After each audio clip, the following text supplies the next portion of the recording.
बेटी है उसकी, कम से कम अपनी बेटी की शादी में शिरकत तो कर ले। जिस गरूर के साथ इस नहीं मेरे पास है, नहीं मैं दूंगा तुम लोगों को। ये तो वाकई बहुत अच्छी खबर है। जामी भाई को भी बुला लें। जिस औलाद को इस घर से लेके गई थी ना, उसी गरूर के साथ अपनी बेटियों को रुखसत करती फिरो। मैंने सोचा मैं आपको खुशखबरी दे दूं, जवेरिया का रिश्ता तय हो गया। अरे माशाल्लाह। पता चले दुनिया को कि बाप नहीं आया और मुझसे एक। जामी के लिए सबसे बड़ा सदमा ये है कि ज़ेबा ने अस्मा के सामने उसकी सारी सच्चाई खोलकर रख दी।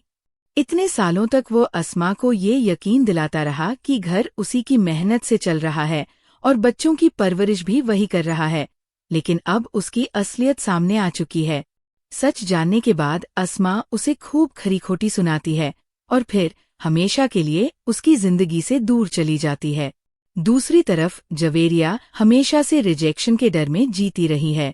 इसी वजह से वो शादी के नाम से भी घबराती थी, क्योंकि उसे लगता था कि हर बार की तरह इस बार भी उसे ठुकरा दिया जाएगा। मगर ज़ेबा ने उसे भरोसा दिलाया और हौसला दिया, जिसके बाद आखिरकार वो रिश्ते के लिए राजी हो गई। इतना ही नहीं, जल्द ही उसका रिश्ता भी तय हो गया। ज़ेबा ने ये फैसला जामी को बताए बिना ही कर लिया, लेकिन अपनी बहन को ये खुशखबरी जरूर दी। बहन ये सुनकर बहुत खुश होती है, जबकि जामी तक ये बात पहुंचते ही वो गुस्से से भर उठता है।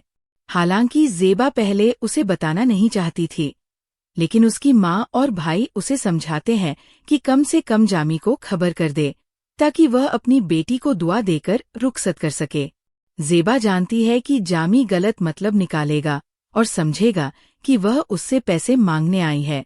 फिर भी वह अपनी अना को किनारे रखकर ये सोचती है कि जवेरिया का हक है कि उसकी रुखसती के वक्त उसका बाप उसके साथ खड़ा हो। लेकिन जैसे ही ज़ेबा जामी के घर पहुंचती है, वही होता है जिसका उसे अंदेशा था। जामी गुस्से में भड़क उठता है और उन्हें घर से निकल जाने को कह देता है। वह साफ कह देता है कि उसके पास देने के लिए एक पैसा भी नहीं है। मगर इस बार ज़ेबा डरने वाली नहीं है, क्योंकि अब उसका बेटा और पूरा परिवार उसके साथ खड़ा है।